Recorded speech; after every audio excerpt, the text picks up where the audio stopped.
welcome to episode number 5 of Selfless Little Gaming. All right, we are back, and I myself am Selfless Gaming. You can find me on Twitch, YouTube, Twitter, TikTok, and Instagram. All of my handles are selfless_gaming, except for Twitter. It is turdslinger9000. May that man rest in peace. To my left here is Little Jacob. Little Jacob, go ahead and introduce yourself. What's up, guys? Little Jacob here. That's little with a 3 at the end instead of an E. You can find me on Twitter, Twitch, of course, TikTok. I also have a Facebook page as well, but primarily on Twitter and Twitch is where you'll find me most of the time. All right, so coming up on week number 4 in the NFL, and we are currently on episode number 5. It's kind of crazy that we're already on episode number 5.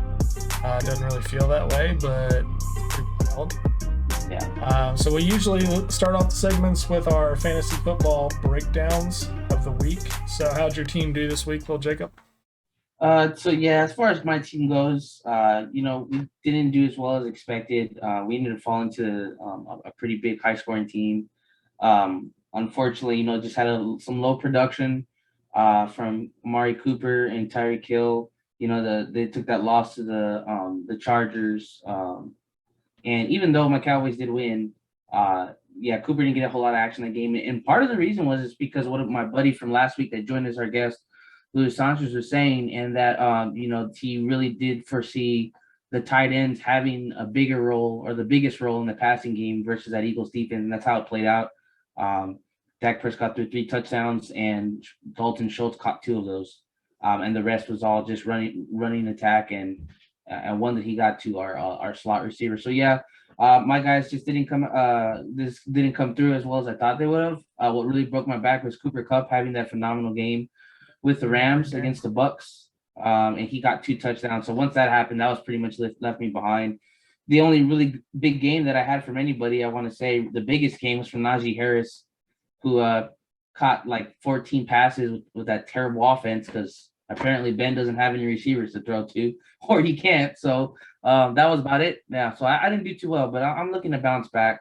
Hopefully this week. I pick up on a waiver claim. That's right, Devontae Smith.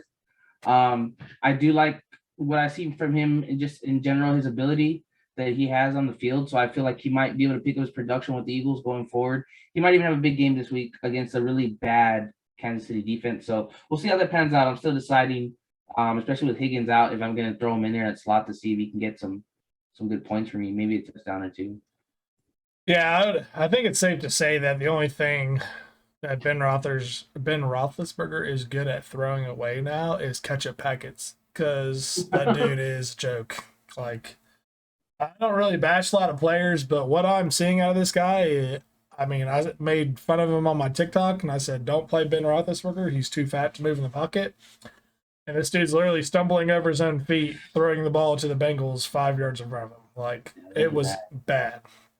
My fantasy team actually played extremely well this week, but the guy that I played against decided to pretty much have every person on his team have almost a league high for the week.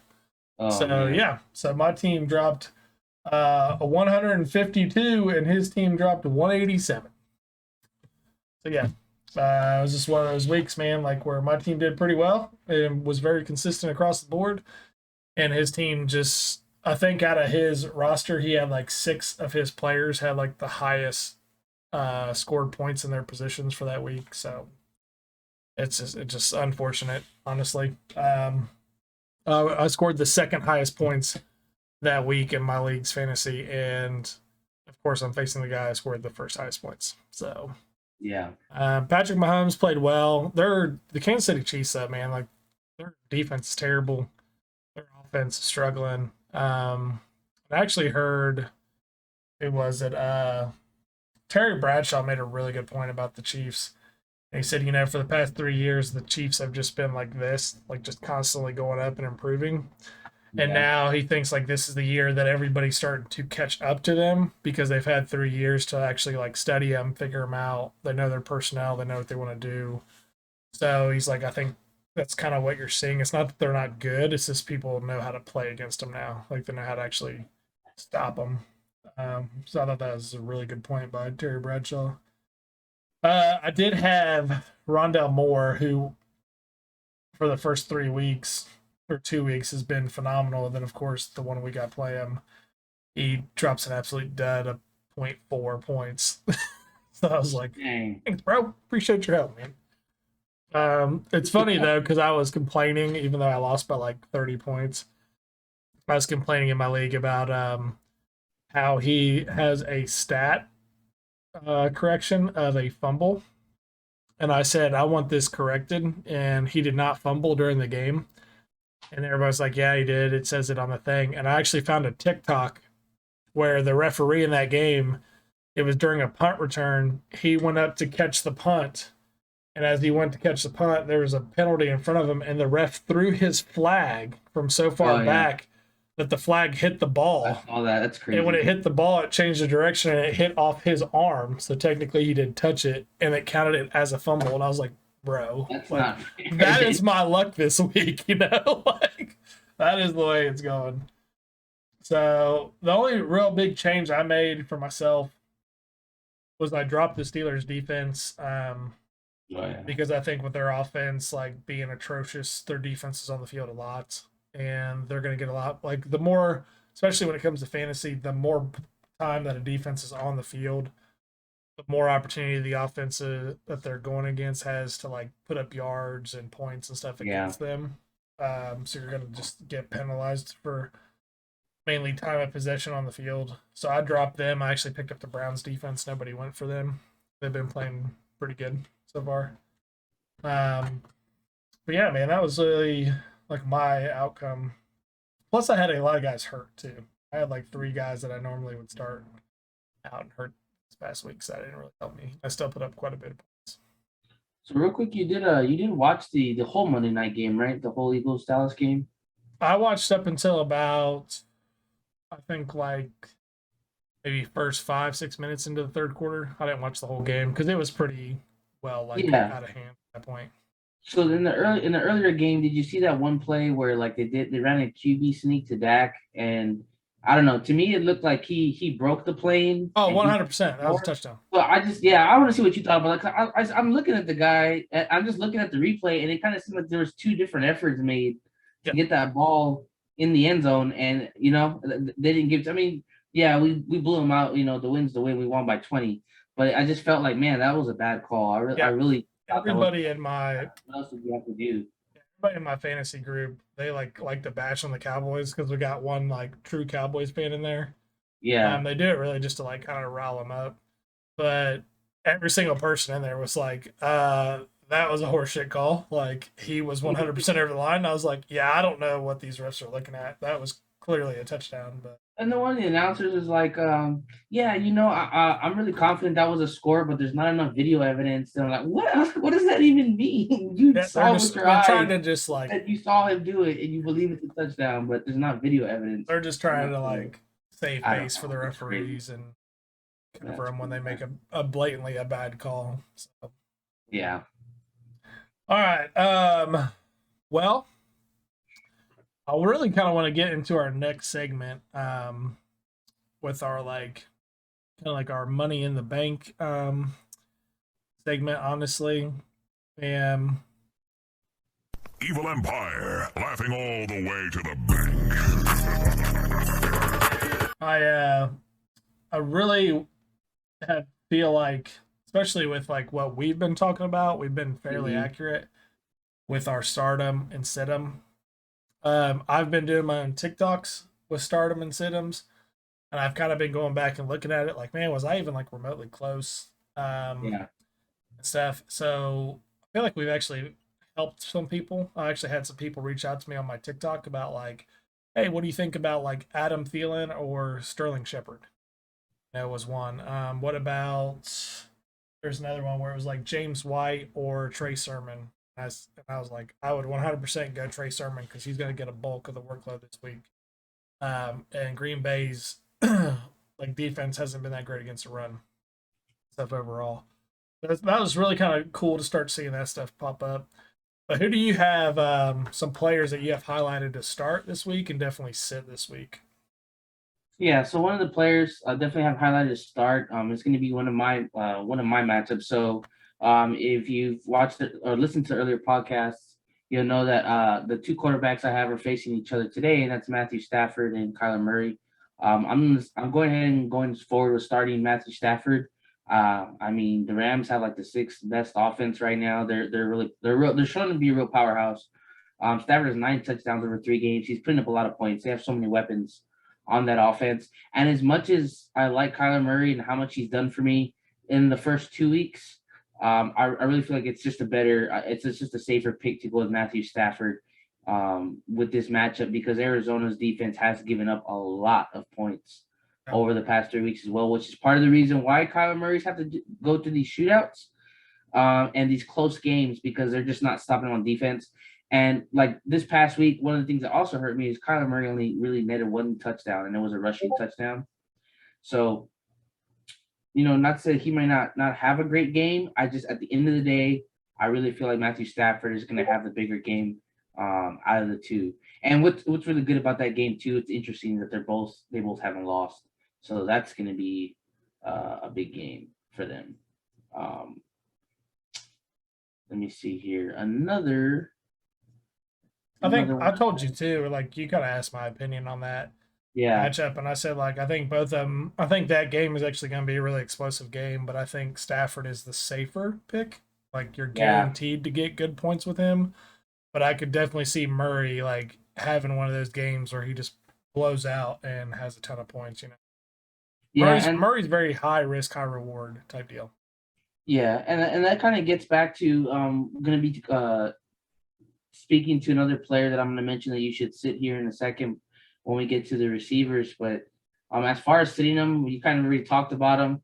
I put big cheeseburger Ben Roethlisberger. I mean, you got to sit him. There's just no way it would make sense to even really have him starting anywhere, any kind of league. I mean, he's not the Steelers are just so bad right now. And I didn't just want to go on a rant like randomly just talking about the Steelers last week. So I wanted to tie into why we're sitting Ben. They're just so bad. It's like they haven't scored in the first quarter in 9 games, including the playoffs. Like that's crazy. Ben has a 79 overall passer rating through week 4, and only Trevor Lawrence and Zach Wilson rookies have lower ratings than him. Like that's how bad it's got. Yeah. I don't know if it's just him and his receivers just not showing up because they'd rather make TikToks before the game than get prepared. I don't know if it's just the play calling, if it's a combination of things. I don't know what's going on in Pittsburgh, but you definitely want to stay as far away from Ben Roethlisberger till further notice, maybe for the rest of the season, as you can. But dude, like the crazy thing about that, and we've talked a lot about this, like off the air about this today. Yeah. And I was just thinking, like, this is the same team that went 12-0 last year. They literally went like 12-0 or something stupid. Yeah. Nothing's changed. The only offensive personnel they've really changed is they got a newer tight end in Finn Barr or whatever from Penn State, and they got Najee Harris and got rid of James Conner. Yeah. Like none of the other personnel have changed whatsoever. So it's just kind of like clearly there's an issue there, and it's been very prevalent with Ben Roethlisberger's play. Yeah. And it's like there's no more like sitting here and being like, well, they don't have TJ Watt on defense. Like there's no more being able to point the finger at the defense anymore because it's just how bad it is. And they're going in facing Green Bay, and they're just going to get ran out of that stadium. That's what I think is going to happen because they're not going to keep up with the way they're going to get shredded and how bad they're just looking. When your running back leads your receivers and your entire team in receiving, something's really wrong, like really, really wrong. When you can go and look at the receivers for the season over all 32 teams, and your running backs on the first page, and you can't find your receivers on the first 2 of all those guys that are out there catching balls. But yeah, that's crazy. So definitely want to stay away from them. As far as receivers go, starting a receiver, if you have them, if you can get them, trade from whatever. Jamar Chase is a must-have for this week against Jacksonville. They're like the 27th passing defense. He's actually the first rookie It says since 2016 to have 3 games in a row with a 20-yard or more touchdown reception. So even in a game where he didn't have a lot of catches, I think he had like 3. He still had a really big touchdown. The kid's really rolling. 2016. You said Yeah, 20, since 2016, first rookie since 2016. was that like when Odell was in the league, started coming in the league? It might have been. I'm trying to think like who that other wide receiver could have been in I 2016. can look it up real quick and see if Odell was drafted in. Let's see. I don't remember when he's been in the league for quite a. Yeah, it's been a little while now. Draft year. That's just a really like interesting stat because it's still pretty Oh, it's relevant. 2014. You know, he was drafted, but yeah, I didn't see who that receiver was, but yeah, it's been a while since a rookie has played this well. Yeah. And also since Higgins is out again, I mean that's going to be Joe Burrow's main go-to guy. Yeah, so against that defense, Jacksonville, they just haven't stopped anyone. So I definitely see him having a big day. Now getting to who I would sit if their receiver is going to be going back to Arizona, and DeAndre Hopkins. And now this is not somebody that we would normally talk about sitting like ever, but Hopkins just really hasn't appeared to be his old self like we typically see him the last few games. He has less than 5 catches in 2 straight games, which he hasn't had since like in 2013, it says. Yeah. And against the Jags, and this is the same Jags that I just told you that Jamar Chase was going to be able to shred up with Joe Burrow. Against the Jaguars, he only had 3 catches for 21 yards. And it's like, who did they even really have out there covering him? Is he hurt? I think I read something somewhere about him being injured, but he's still playing through it. That must be the case because he's just not playing good right now. At least not up to what we're expecting to see from him at all, and definitely not good enough for a fantasy standpoint. Like you're never going to get anywhere with less than 5 catches and no touchdowns. I don't think that's going to turn around because one main reason is you're going to have Jalen Ramsey on him the whole time. The Rams defense is doing really well, and I just don't see it happening based on how he's played. So yeah, I would probably try to stay away from DeAndre Hopkins this match at least. Not to say he won't, like at some point this year, really have a breakout game or even a couple, but I don't think this is going to be the one for him. Not against Jalen Ramsey, who's really coming back up as a performing like a top corner that we've seen him play like in the past. Running backs, I wanted to say start Alvin Kamara versus the Giants defense. Alvin Kamara really hasn't had any big games just yet, but I think that they are going to utilize him a lot against this Giants defense. And with Winston kind of being, he's either on it or he's not, I think they're going to lean more on the run game this Sunday. And I feel like you have a good shot at getting some good production out of Kamara against the Giants defense and maybe even a touchdown or 2 because he's definitely due for a good game. And this could be his breakout game against a really bad team defensively. If you're going to sit someone, we'll go back to the Jaguars. James Robinson, the running back, even though the offense has been doing pretty bad, he's probably been like the only strong point for that offense. James Robinson, the running back, he's had some pretty solid weeks as far as fantasy goes in the production. But because they are facing the Bengals and they're like ranked 8th in defense, about middle tier overall for like their defensive ranking in pass and rush, I don't think it's going to be as good a game for James Robinson. I feel like they're going to get behind early because of the offense of the Bengals, and because of that, they're not going to be giving the ball to James Robinson as much. They're going to be trying to go to the air as much as possible because of that. Okay. Person I think you should definitely start this week is Joe Burrow at quarterback. Yeah. He's been playing actually pretty well. The second week game against the Bears, he was hit and sacked several times. But second half, he actually came out and kind of lit it up, even though the scoreboard and stuff didn't really reflect it. He did throw like three picks that game. I think he had like 2 fumbles that game or something. Like it was a bad performance. This past weekend, though, he lit it up. I think him going against Jacksonville, and especially the whole like him and Trevor Lawrence kind of debate back when he was in college and Heisman, I think he definitely wants to go out there and show like, yeah, this is the reason why I got drafted #1 compared to like you getting drafted #1. Like I'm clearly the better #1 overall pick. Yeah, So for I sure. would definitely play Joe Burrow this week. I think it's a very safe pick, and I actually expect some good things from him. Running back wise, I would 100% be putting in Alvin Kamara myself. I think this dude's gonna pop off this week.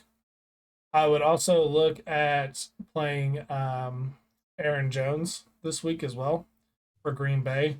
I think Yeah, Green Bay has actually kind of started to realize like we really need to balance between our passing game and our running game. And also, I don't know how Devontae Adams is because Devontae Adams took a shot last week in their yeah, game. And how that was not a penalty, I have no idea how that was not a penalty. That really amazes me, to be honest. But I think Aaron Jones is going to have a larger workload this week.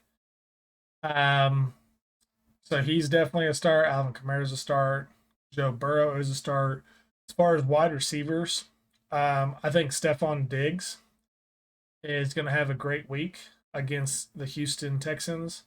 I could also see Emmanuel Sanders having a great week. Terry McLaurin for Washington, I could see him having a really nice week. yeah. I guess Atlanta. And my kind of like, if you're in any of these leagues like DraftKings, things like that, where you got to pick players and make your lineup, grab Mike Williams for sure. Put him in your lineup at wide receiver. He's going to be going against the Las Vegas Raiders. Okay. But Mike Williams has been very under the radar and not talked about a lot so far these first 3 weeks Yeah, because you still have Keenan Allen there, who is very well known. But Mike Williams currently is leading their team with 295 yards receiving on 22 receptions, and he has 4 touchdowns on the year.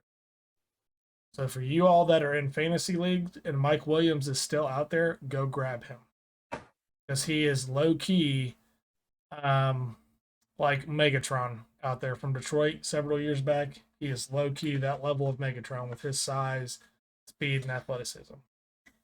Those are the guys that I'm very high on this week. People to definitely sit this week.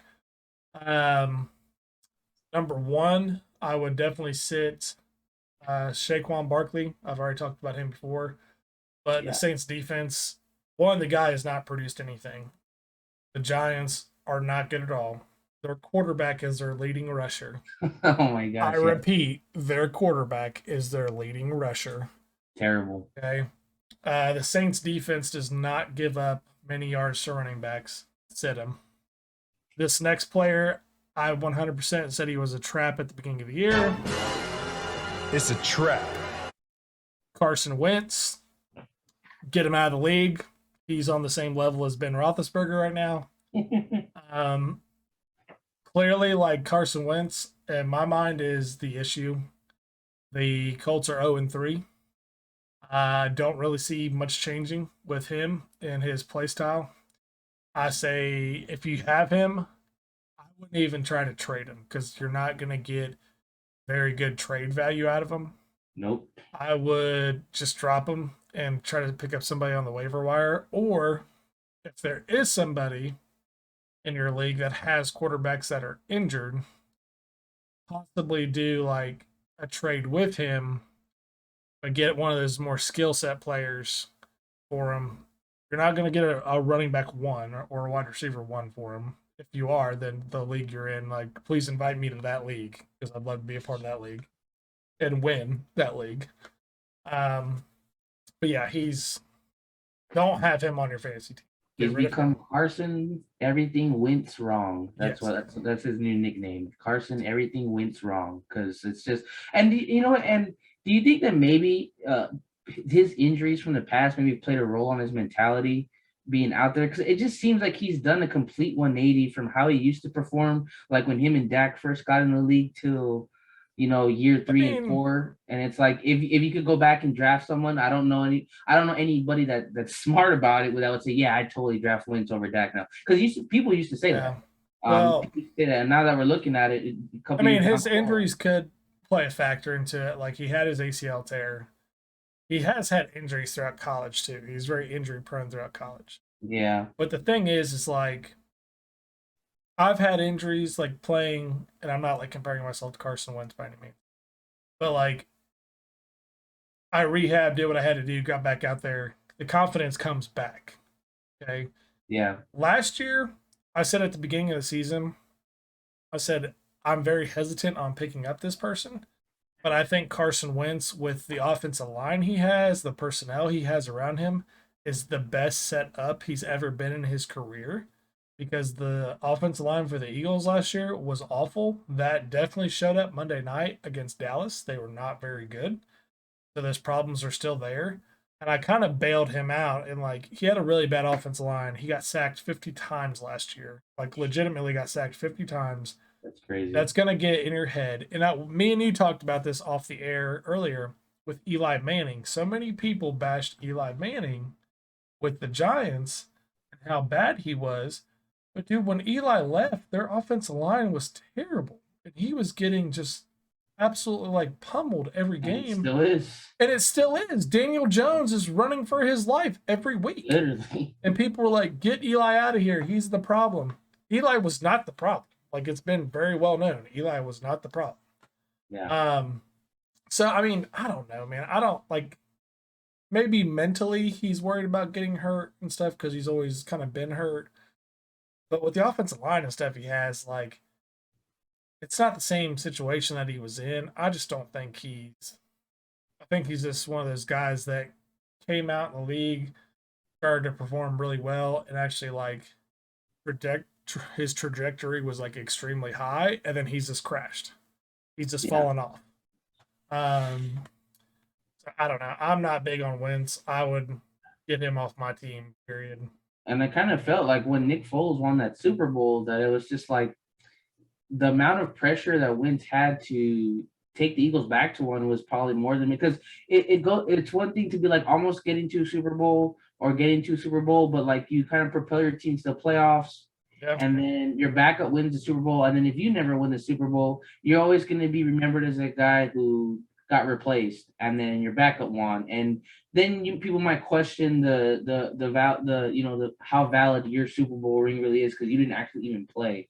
Yeah. And yes, we can assume that he would have played great and won, but the fact is that he just did it. We just don't know how he would have played against the Patriots. Nick Foles was the guy that year. And I kind of feel like maybe that's might have stick in the back of his head at some point because it just seems like after that year, he just never played as good as that year ever again, like at any point. Yeah, that's a very valid point. Like that is stuff because you never know. Like that was his best season. Like Carson Wentz, Yeah, that was his best season, and then that's when he tore his ACL stuff in that season. And Foles came in and took over, and that team just kept getting better and better. You know, my last person that I would definitely avoid playing this week. They're kind of like a two-person combo. Is Sam Darnold or DJ Moore. With Horn out, Christian McCaffrey out, they're already limited quite a bit on weapons. And their defense is very good. They're young, they're talented, they're fast. I do not see their defense, though, like containing Dallas's offense all night. Like I see maybe the first couple series and up to halftime, it could be a low-scoring game. But I see Dallas figuring it out, moving the ball and stuff. And I just, like with Sam Darnold, I see DJ Moore. He's going to be covered up by Trayvon Austin, is it?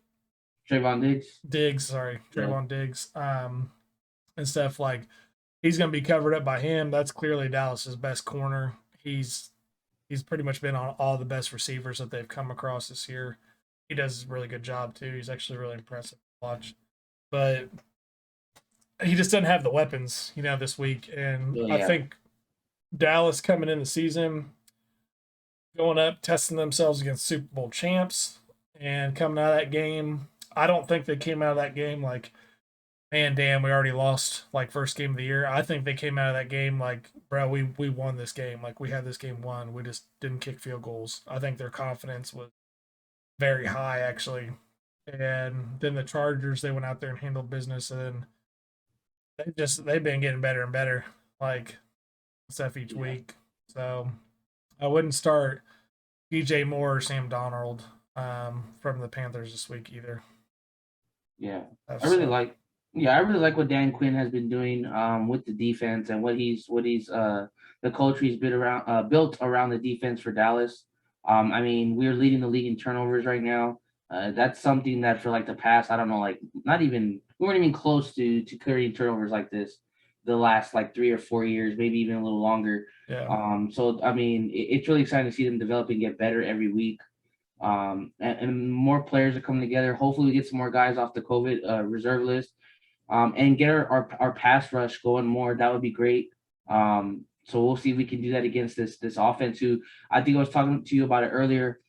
Even though yes, the Panthers are 3-0, they haven't really beat a notable team. I mean, they beat the Jets. You can maybe Jets put are garbage up there, but the Saints, that's either or. You might have a different opinion about the Saints, and then they beat the Texans, which I mean, altogether they're not that great of a team either. Texans so this is had their backup freaking real test. Their backup quarterback in that game. Yeah. So yeah. So I mean, I'm not going to say I don't want to say it's going to be an easy win because I don't like to say that about playing any kind of pro NFL team. But this is a game that Dallas should be winning and should be able to win at home, especially with the weapons that we have.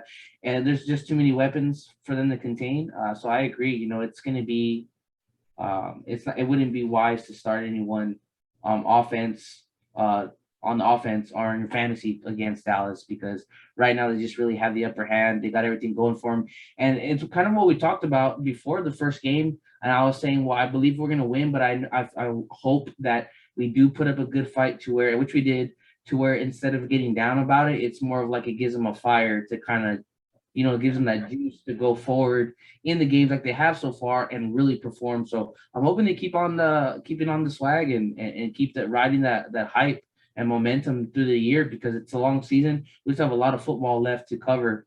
Most of the games that are important for us, division games, are going to be coming, of course, like in November, December time when it starts getting the crunch time for the playoffs. So, yeah, every division game we can take is a win, or just every win we can take possible is going to help us get to where we need to be for sure. All right, man. You got any like key games and stuff you want to break down for this week? Like anything stand out to you that you're interested in? Yeah, I was really. I think I was telling you earlier. I was really looking at that San Francisco Seattle Seahawks game. That's going to be a really good game. The Seahawks. Interesting stat that I found for Russell Wilson. He's never lost 3 games in a row, and that's in 147 career starts. 147 games. He's never lost 3 in a row. This would be the 3rd in a row they lost because they've lost 2, and there were like some tough losses. And I'm pretty sure for him it's rough being Russell Wilson if you're a Seahawks fan because he hasn't played bad. I can't really think of a time where I'm like, man, Russell Wilson is just awful right now. Like he hasn't played bad at all. He usually plays great, but the record just hasn't been reflecting it. The numbers haven't been reflecting it. But it's a good rivalry matchup. The Seahawks and the 49ers are usually a really good game. Yeah. I'm curious to see if their defense can really get off the ball and make Garoppolo uncomfortable because sometimes I've seen Garoppolo play these last 3 weeks and it makes me feel like should they maybe give Trey Lance a shot to kind of pick up their offense production a bit more? George Kittle. See, man, like I don't know. A lot of people keep saying that, but at the end of the day, like they're winning, and like Green Bay, yeah, they fell behind, but hell, at the end of the night, they started putting up points, started getting the offense going and rolling. And it literally took Green Bay to have to go down and Aaron Rodgers do what Aaron Rodgers does, Like it literally took a last drive to win that game. So, I mean, me personally, I would not play Trey Lance, seeing how the rookie production has gone so far this year. Yeah. And stuff, unless I absolutely had to. Like if they're up, like say they're up by 21 points and it's midway through the 3rd, yeah, let the guy go out there and get a couple series. Or like you want to have him take over the 4th quarter and get 2-3 series out there, sure. But I don't know, this whole thing of yeah, we're gonna have Garoppolo start, and then he's gonna get 4 or 5 series this game. It's like, Mm-hmm. why? Like, I feel like that just screws up the offensive mojo right there. Momentum, yeah. Yeah. Another thing that I actually saw, just real quick to kind of touch back on fantasy, Debo Samuel, it says here, the receiver for the 49ers, Debo Samuel has had 100 plus receiving yards in each 2 career games versus the Seahawks. Mhm. 3 such games versus all of their opponents. So that might be somebody, if you have just sitting there on the free agents or something that you can get on pick up off of waiver, Debo Samuel might pick you up a lot of points against this matchup because here it's showing, he usually plays pretty good. The only drawback about the Seahawks that I'm just seeing right now is that their defense is ranked dead last, which is crazy. Defense pretty bad. That they're just that bad. And the last time they played, it says Seahawks won 26-23. So I feel like when these two teams get together, it's a pretty good matchup. It's not going to be lopsided, and it makes for a pretty exciting game. Yeah. And I just the Seahawks, I don't ever count them out of a season, even though they have started 1-2. I don't ever count them out with Pete Carroll and some of the other personnel they have there. So that's a game that I was really interested to see, or that I'm really interested to see what happens.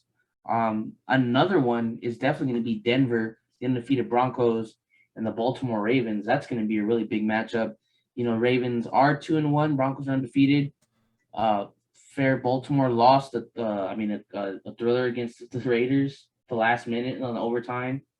But I think that they're going to come into this game pretty strong. The Broncos are riding pretty high, but I just don't think they're going to be able to match the firepower the Ravens have consistently. And the Ravens have a good enough defense to shut them down at least once or twice significantly to where they can get the lead and hold it. So that's going to be a big matchup. Lamar Jackson is playing pretty well the last 2 weeks, better than I saw him play the first week, in my opinion, as far as his throwing. And he is keeping defenses on their toes again, throwing the ball and running because you don't know what he's going to do. The running backs that they have in place, despite their injuries, are actually doing pretty well for them. Receivers and their defense has been picking up. So that's going to be a good game to watch. Because if Denver were to win and go 4-0 and beat Baltimore, I mean, that would be freaking huge for them. I mean, that's crazy. So, I mean, we have, let me see. So there's Denver, Arizona, the Rams, Get the and Raiders. Carolina. Well, we would definitely know I really don't see Carolina beating Dallas. So out of these other teams, besides that, which team do you think that probably has the best chance to go 4-0 out of all of them? Honestly, I think that this week you're going to have the Raiders get their first loss against the Chargers. I think Arizona is actually going to go into LA and upset the Rams. I think the Rams coming off that big win. Now all of a sudden there's all this hype of Matthew Stafford's the MVP. The Rams are Super Bowl favorites and all this stuff. Yeah. Like, they're professional athletes, but same time they get egos. They get big egos. This is the most glamour Matthew Stafford's ever had in his career, as far as from a media standpoint. I think it's actually going to just make Arizona mad. They're going to come out and make a statement, especially Kyler Murray. So I actually think they're going to go in there and beat them. I see the Panthers losing this first week, and I actually see Denver losing their first game this week. So at the end of this week, week 4, I see Arizona being the only team that is left undefeated in the NFL moving into week 5. That's me personally. Yeah. And I mean, don't get me wrong, it feels good to have your team being undefeated, but I think we kind of learned in the past for some teams that sometimes being undefeated can be overrated. As crazy as that sounds. It's just unwanted pressure, because you go 5-0 and it's like, great, we're 5-0 through the first quarter of the season. Then all of a sudden that turns into 8-0, then 12-0, and you look at the Steelers and it's like, okay, now we're 12-0. We've pretty much played everybody in the season. We're starting to go back through that back half of the season where we play our division again for the second time. We should beat them. So we should win a Super Bowl this year. Are we going to be the next team to go undefeated the whole season and win a Super Bowl? Can we? It's like those narratives automatically start piling up, and I don't know. I'd rather lose early in the season. That way you already got it out of the way than lose late. It's better to play, I think, with the chip on your shoulder and looking for that rematch or having like a loss that drives you rather than feeling like you're carrying the weight of the world and all eyes are on you because you haven't lost and everybody's waiting to see when you slip and fall. I think that's a total different pressure than when people don't expect. I don't want to say that much of you, just it's different. It's definitely different atmosphere when you haven't lost and everyone is watching to see when or if you're gonna lose. Yeah, they're just waiting for sure. Like the media is sitting here like, oh my god, is this the game? Is this the game they're gonna choke? Let's get ready to bash them, boys. Let's go. Let's jump on them. Yeah. And then it's just like the questions start getting weird. They start asking players weird questions and like, what do you think about? And it's like, I don't want to think about that, or asking about games ahead. And do you think you're gonna go to the Super Bowl? And it's like, dude, it's week 6. Why are we talking about the Super Bowl? Yeah, let's not talk about that right now. Super Bowl's not till February. Calm down. Like you said, unwanted pressure. Yeah. Rage, I appreciate the subscription. Funny. So y'all listening, that crazy voice that just came through, that was my boy Rage subscribing to the Twitch channel for 16 months. What a legend. Love you, brother. Let's see. Is there a team, an NFL team that you think that even though they haven't started off really well, that will turn things around? Good question, actually. The NFL team hasn't started off well, but could turn things around. That's a good question, because right now I feel like we're kind of seeing teams really come into their form. Yeah. Because we talked about this, like as teams progress through the weeks, the team is either going to be getting better by week as they should, or they're gonna stay stagnant, or they're gonna regress. And I know that we're only going into a total of 4 weeks of football. Yeah. But a month can be very telling from month to month. I think a team really stands out to me that you ask about that. That is like. Yeah. I think they're actually playing way better than what their record shows is Minnesota. Minnesota? Okay. Yeah, because they had a really close game against Cincinnati, which was very first game of the year on the road. Yeah. Cincinnati ended up pulling that out in overtime. And then I believe they won their second week. And let me look real quick. I believe they won their second week. Or they may have won this past weekend. Check real quick. I know this past weekend, Dalvin Cook didn't play, and I think they won this past weekend. Come on, computer. Come on.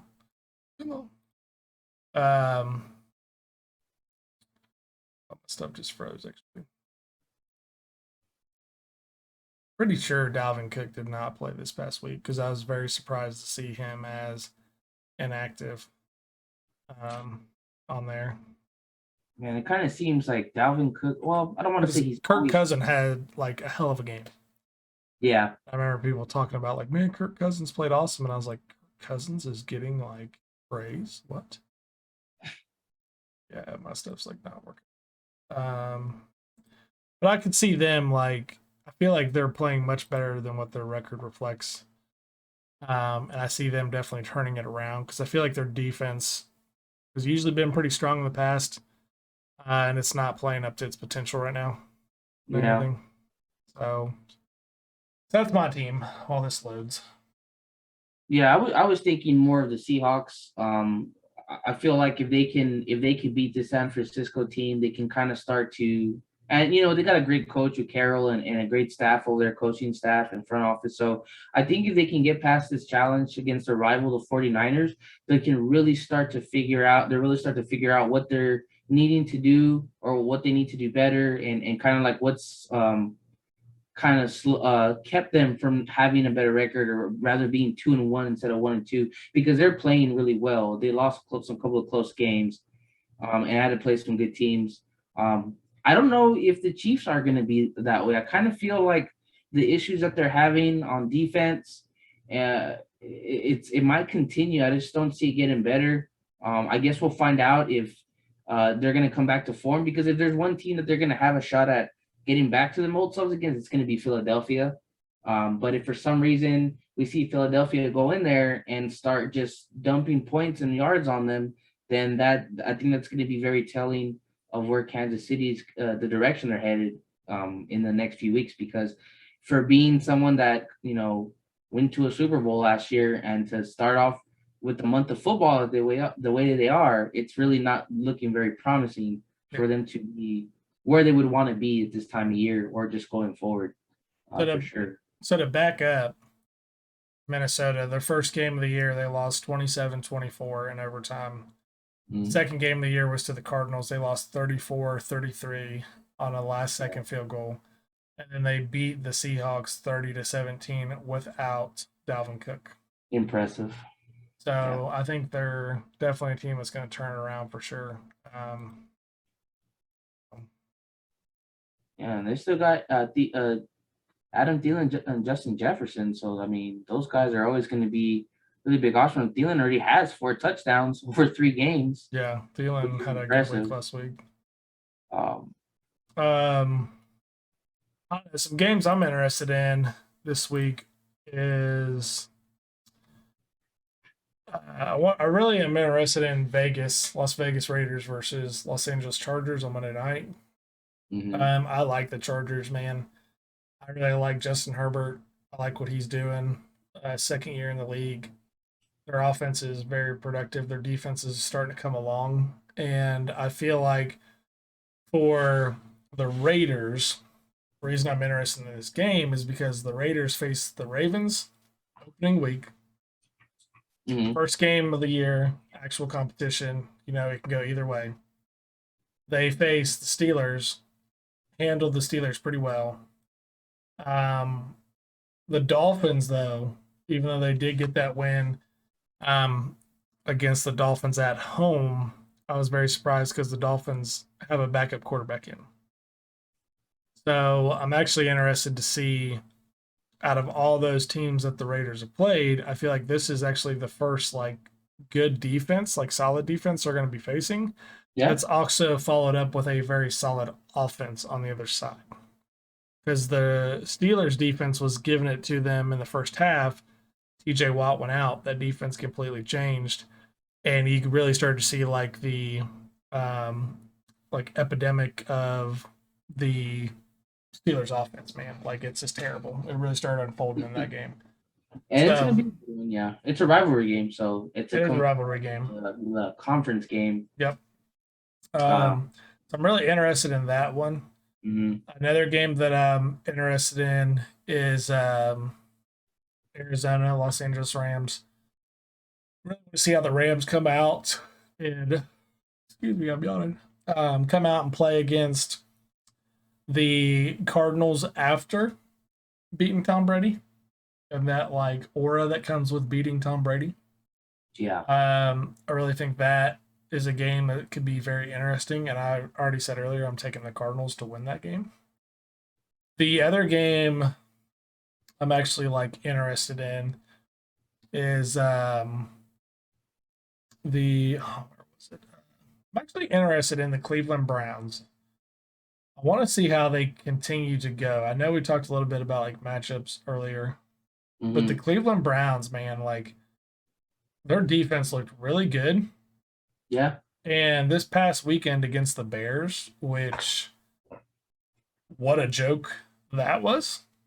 That game, I think there was 13 or 14 total sacks amongst both teams in that game, which is a joke. But the Bears offense, literally, I think going into the fourth quarter had 1 yard of receiving. It was a joke. It was a joke. It was some stupid stat.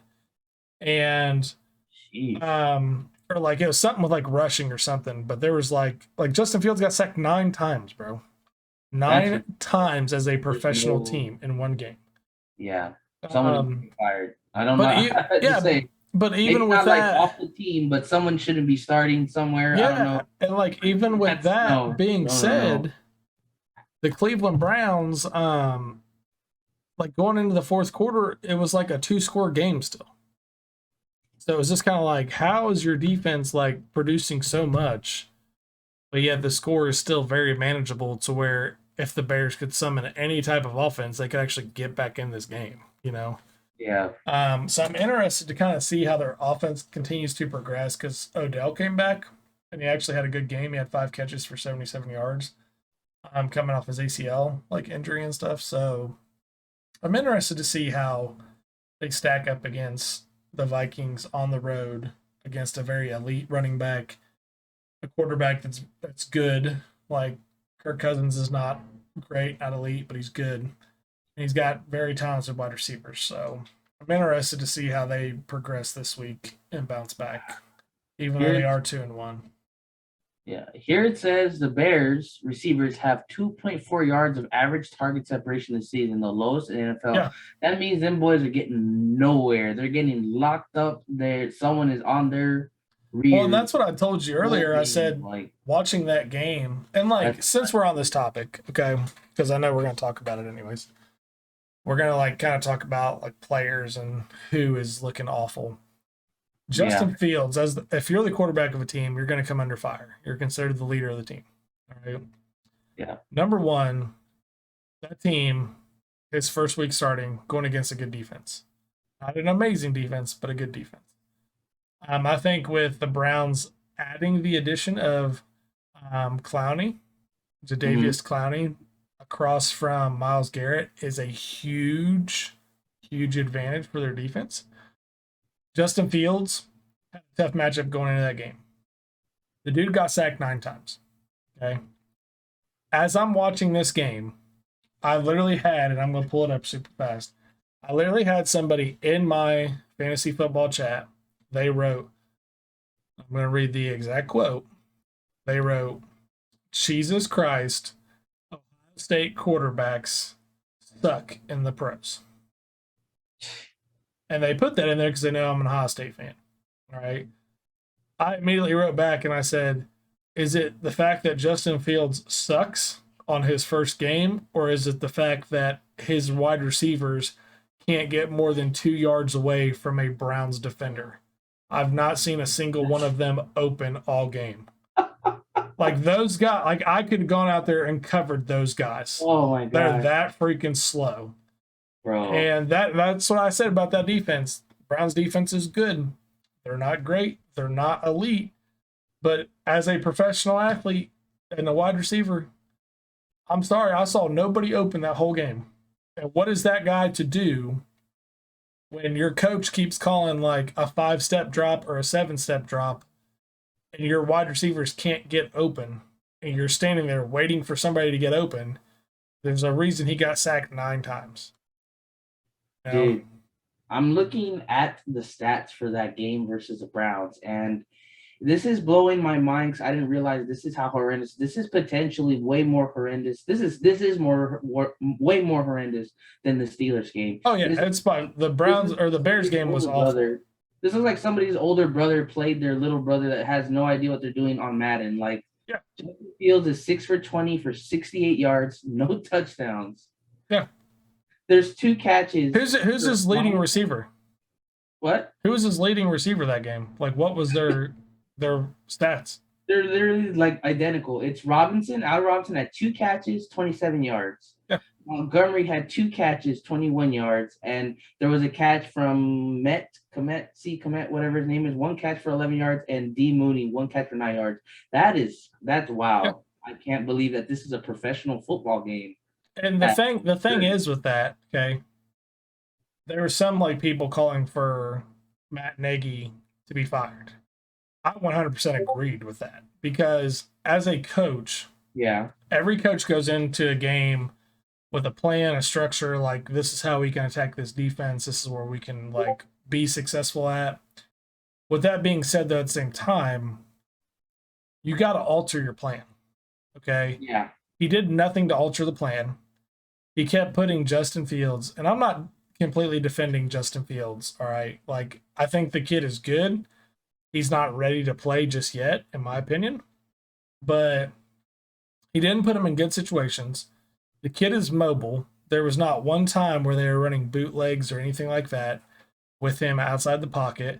Because when you put him outside the pocket, the defense naturally has to move, which can actually help get separation for your wide receivers.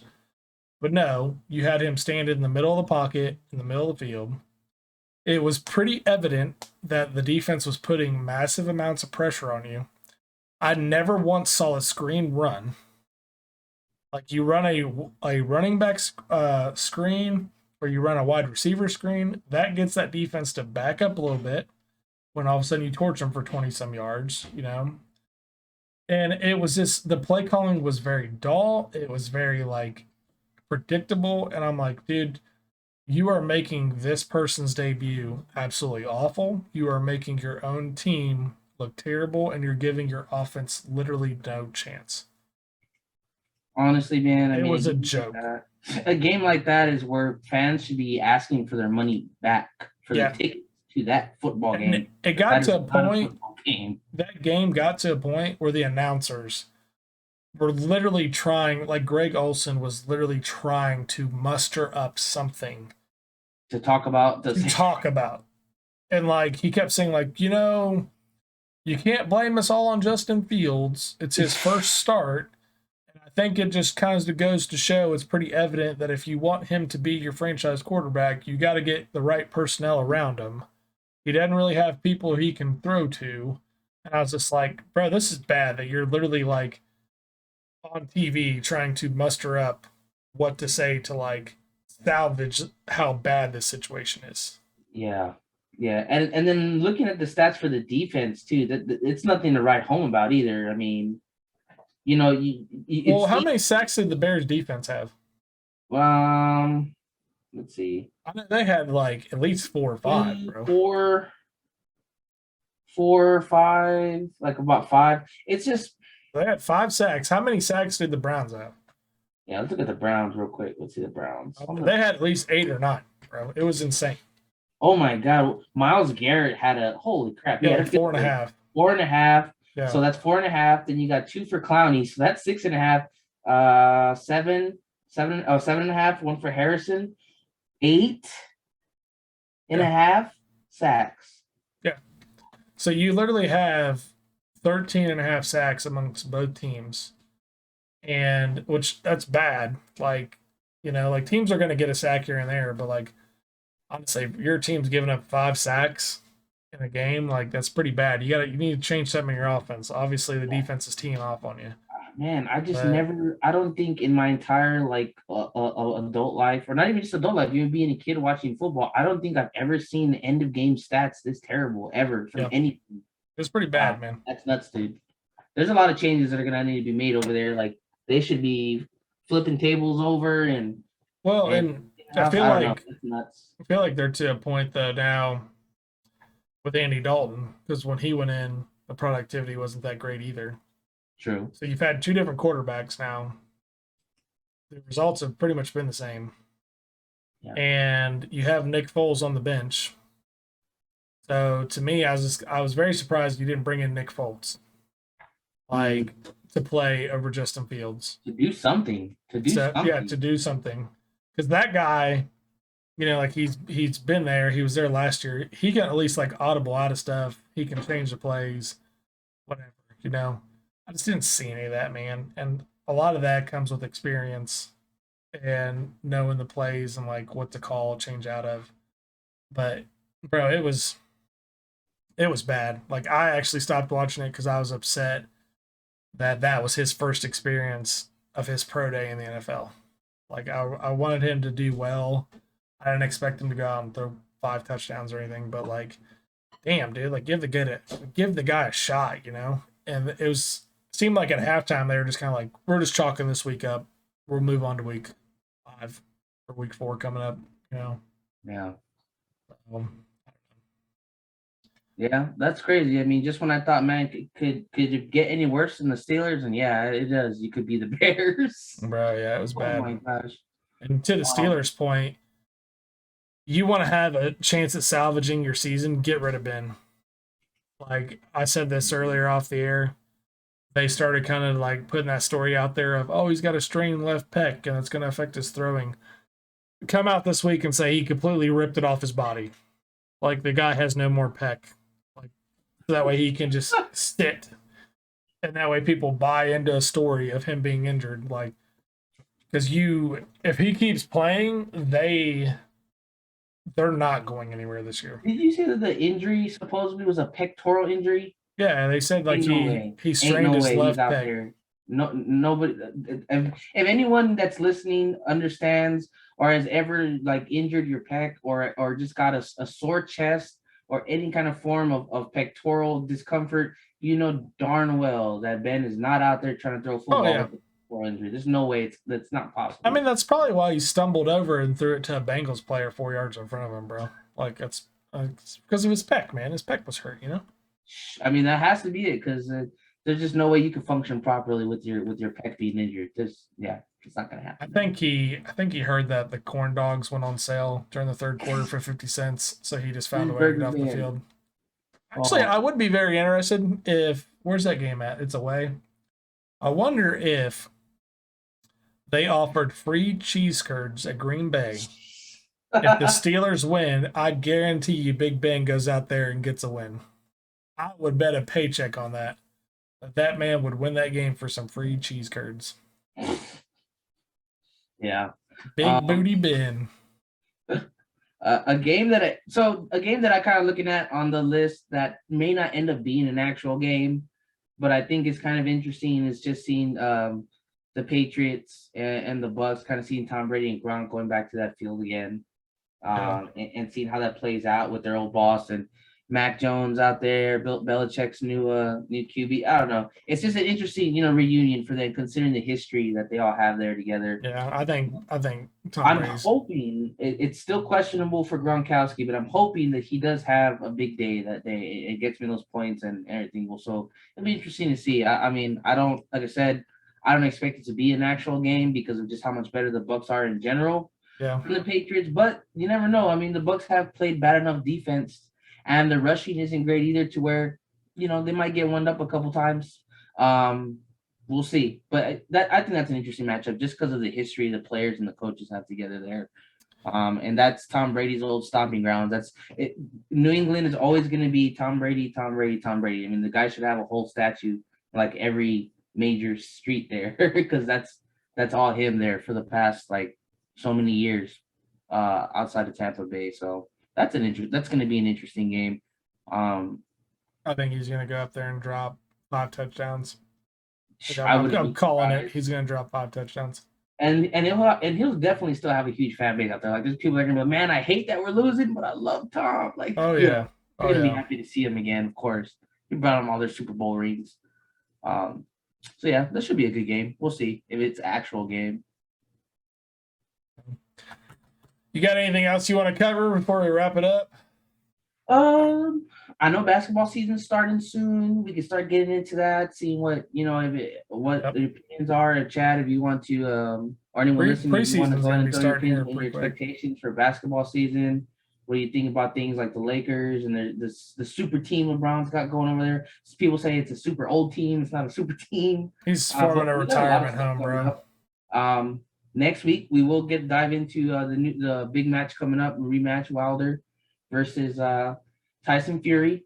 We'll kind of go into that and talk about what we think and how camp has been extended because the fight did get pushed back because of Tyson Fury camp. But we'll get into that next time of why that happened, why I think that it really happened, and some of those details. So looking forward to future topics. But if anyone has anything that they want to ever bring up, whether it's players, sports, or just teams or matchups, just feel free to give the feedback and we can definitely mention it. And I definitely would like to hear other people's opinions and even speak to them or just give you kudos for those opinions as well, for sure. Yeah, I think LeBron's starting a retirement home out in LA. Yeah. And then today Skip Bayless was talking about Westbrook being a Clipper and so like, dude, he's in Los Angeles Lakers. Like, why are we talking about this? This is a ridiculous discussion. I really do hope. I'm a big LeBron guy. I watched that. Like, I grew up actually watching him in high school when he was in high school, being in Ohio.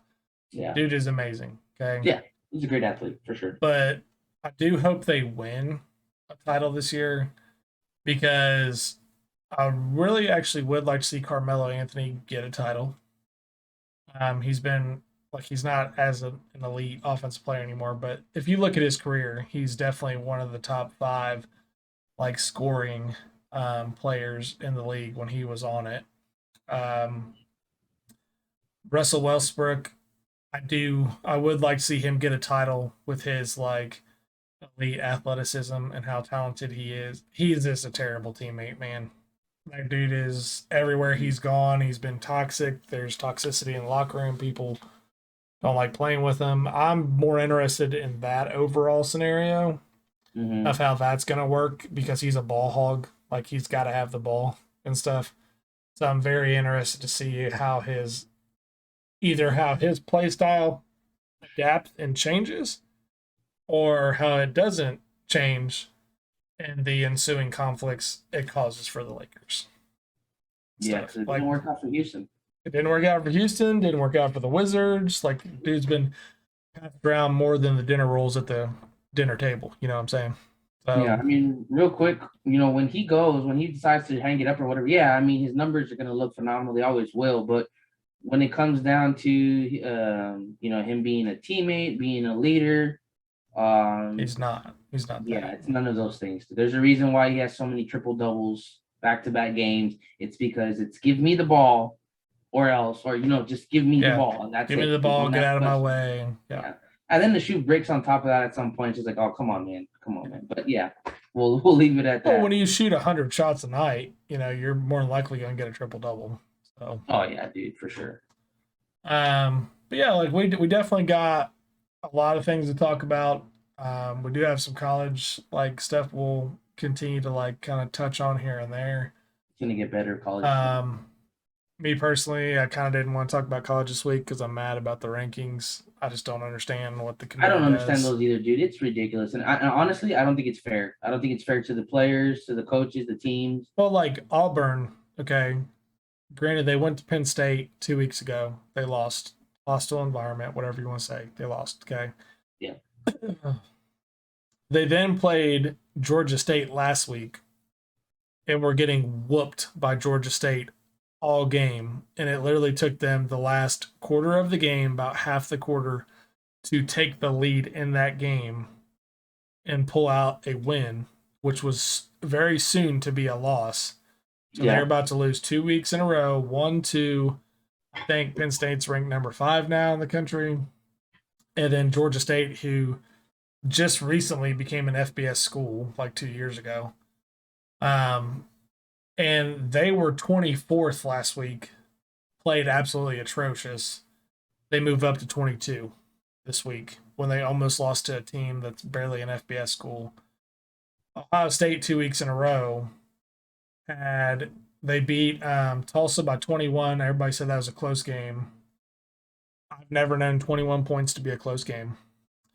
And then they beat Akron, which they should have. They beat Akron by like 49 points. And they continue to drop in the rankings. And I'm just like, whatever. Like, that's just kind of what I hate. Like, there's conferences, if you're associated with the SEC, you can lose 8 games out of the year and you'll still be ranked in the top 25. That's just, I don't know. I don't understand what the committee does sometimes. There's some teams that are still ranked pretty high.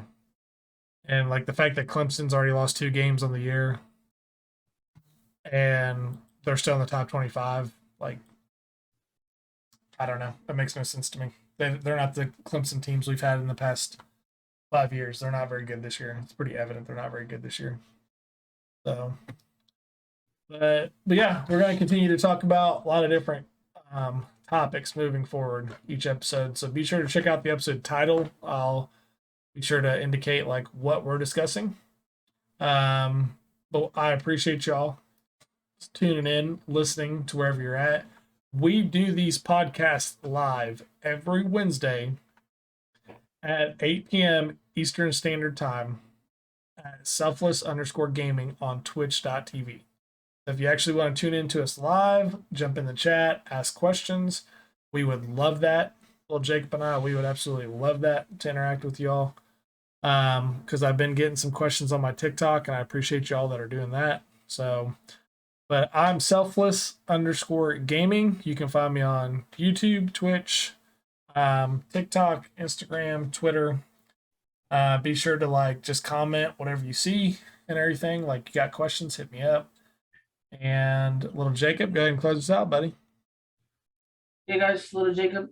Little with the E the 3 at the end instead of the E. Also Twitch, TikTok, Twitter, my main platforms of communication. I also have a Facebook page if anyone is like primarily on Facebook. I know some people are.